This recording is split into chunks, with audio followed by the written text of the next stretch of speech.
Yo, what's up mga kalikot? Isang mapagpalang araw muli sa inyong lahat. So another day, another vlog na naman. So for today's video vlog, share natin na paano mag full wave ng mga motor na Honda Wave 125. Yan, so half wave ang kanilang stator at the same time ang regulator rectifier. Yan. So sa kanyang stator mga kalikot, meron siyang 3 wires. With itong blue na merong lining na white sa pulser or pickup coil. So walang ground wire itong pickup coil. Kaya tatlo lang yung wire niya. So itong green na to mga kalikot, ito yung pinaka-ground dito sa ating stator coil.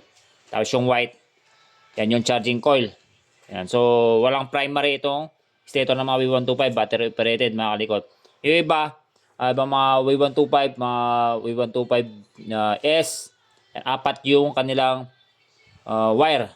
Yung isang green is dito sa pickup coil.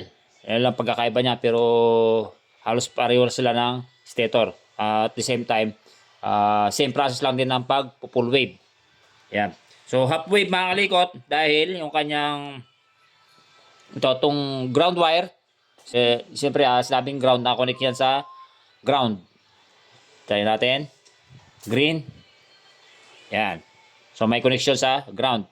The same time yung white, ito. Yan, ito yung white, ito.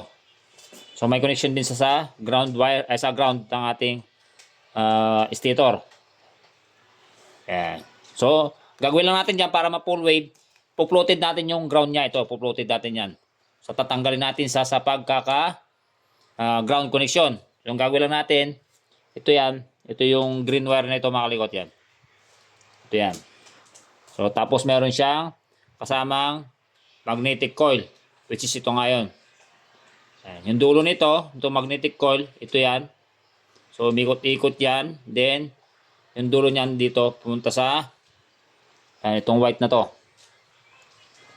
So ang gagawin natin, tatanggalin natin sa pagkakahinang sa may plates. So tanggal natin yung green kasama yung magnetic coil. So pag tinanggal natin yung mga kalikot, make sure na hindi siya maghihiwalay.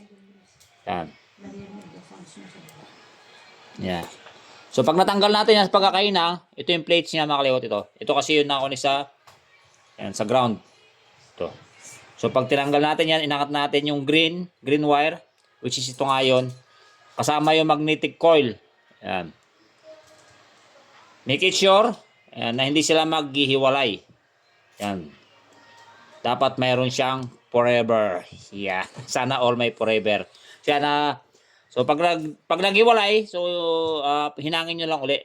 Yan. So then, ito niya, lagyan nyo ng electrical tape or mas better, shrinkable tube. Dahil umiinit dito mga kalikot. Yan. Okay? Then, okay na yan mga kalikot. So okay na yan sa ating stator. Ngayon, para maging totally full wave na siya, lalagyan natin or papalitan natin siya ng full wave regulator rectifier. Which is yung ganito nga. Yan. Pang GY6, magandang brand. Hindi ko na mabanggitin kasi bawal. So, mayroon siyang 5 wire, which is black. Nakakonect ito sa accessories wire ng ating motorsiklo, which is Honda nga. Pag sinabing Honda, black wire din yung accessories wire. Kuha ka sa wire harness, any black wire sa harness ng iyong motor. Tapos itong red wire sa positive na ating battery. Itong yellow tsaka pink, ito yung sa may charging coil natin, na which is galing dito sa ating stator. Tapos itong green, yan, ground or sa negative ng ating battery. So yun. So ang gagawin lang natin dito sa ating stator mga kalikot, ihiwalay natin to kasi ang kapartner nga dito yan is yung green din. Yung white din na natin tatanggalin dyan. Yan, white to white. Parang baliktad. Yan. Basta white to white yan mga kalikot. Yan.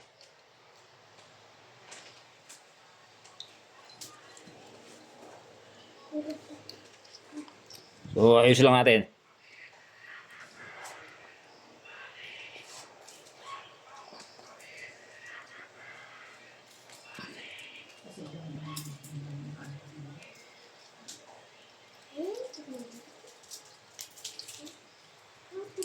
Yan, white to white pa rin siya.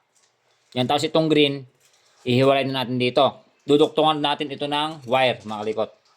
So, wire, duduktungan natin yung wire yan para umabot sa ating regulator rectifier. So, yan, ginamit ko yellow. Yan. Kahit anong wire, pwede yan makalikot. Then, itong dinuktong natin na wire, lalagay natin dito sa yan. Yellow wire din ng ating full wave regulator rectifier, pa ganyan.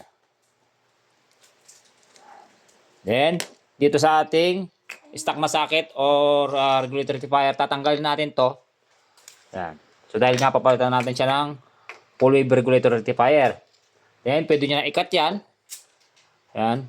Or, splice nyo lang dito. Yan, mag-splice lang kayo, pwede rin. So, yung red ng ating regulator rectifier, red. Sa red wire din. Yan, pa ganyan. Bago pa kasi itong harness na to, kaya hindi ko puputulin. Yan. Okay. So, splice nyo. Splice mga kalikot ha. Tapos, lalagay nyo itong red. Yan, o kaya putulin nyo. Ito nga nasabi ko. Yan, tapos, make sure lagyan nyo ng electrical tape or shin double tube. Then, itong pink ng ating regulator rectifier, yung full wave nating regulator rectifier, dito sa white. Dito sa white. Yan. Yan, sa white. So, splice nyo rin. Or putulin nyo, idoktong nyo yung white. Yan. Tapos tong green is green din. Yan. Sa green wire. Ganyan. Tapos itong black wire, mga kalikot. Black wire, any black wire, kumuha ka sa wire harness. Any black wire, tulad dito. Yan, sa plus relay. Yan, black wire. So, mag-splice kayo dyan. Ilagay nyo itong black wire ng ating full wave regulator rectifier. Or pwede nyo pagapang sa ignition switch, sa may susian. So, may black wire din doon. Yan, pwede dito. Yan, sa may plus relay, ulit ko, any black wire sa ating wire harness. Then, nakapansin nyo rito may yellow wire. Yan. Ito yung nagpapailaw kasi sa ating headlight ng ating Wave 125. So, hindi siya battery operated. So, para ma-battery operated, kasi pagka ganyan na, hindi na gagana yung ating headlight. So, madi-disable kasi ito. So, ang pwede natin gawin mga kalikot, itong yellow na to, para ma-convert na siya into battery operated yung headlight. So, puputulin. Yan. Puputulin. Then, ikabit nyo to sa accessories wire itong ating regulator rectifier. Then, ikakabit nyo rito sa black wire ng ating harness. Yan. Pagsasamahin nyo siya, tapos ikakabit nyo sa accessories wire, itong yellow na to. Para mapailaw niya yung headlight ng ating Wave 125 para ma-convert na rin siya into battery operated. So, ganoon lang mga kalikot, ganoon lang kasimple, full wave. Mag-convert ng full wave ng ating mga Honda Wave 125. So, yun lang mga kalikot.